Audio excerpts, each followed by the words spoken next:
اس کے ساتھ ہی اپنے ناظرین کو اس جلد کی تکلیف دہ مرض سے نجات کے لیے احتیاطی تدابیر اور پرہیز بتاؤں گی، کیونکہ اس مرض میں ہمارے روزمرہ کی خوراک کا بہت زیادہ عمل ہوتا ہے۔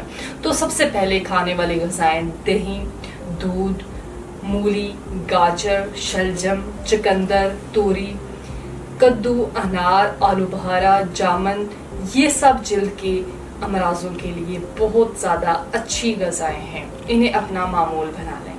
اس طرح پرہیز میں تیز مرچیں، گرم مسالے، کھٹی چیزیں، تلی ہوئی اشیاء، فاسٹ فوڈ وغیرہ وغیرہ ان سے پرہیز کریں۔ احتیاطی تدابیر میں صفائی کا خاص خیال رکھیں، جسم کے جس حصے پر دانے نکلے ہوں چہرے کے دانے پر ہاتھ لگانے کے بعد باقی سکن پر ہاتھ نہ لگائیں، ہاتھ کو فوراً دھوئیں، ذہنی دباؤ، نزلہ زکام، نیند کی کمی اور زیادہ سورج کی روشنی میں جانے سے بچیں، دانوں کو ہرگز مت نوچیں، اس کے علاوہ مصنوعی چیزیں ہرگز چہرے پہ استعمال نہ کریں، مرچ مسالے خصوصاً بازاری اشیاء ان چیزوں سے پرہیز کریں۔ ان تمام باتوں پر عمل کر کے آپ اپنے چہرے یا جلد کے کسی بھی حصے پر پڑنے والے کیل مہاسے اور چھائیوں سے بچ سکتے ہیں۔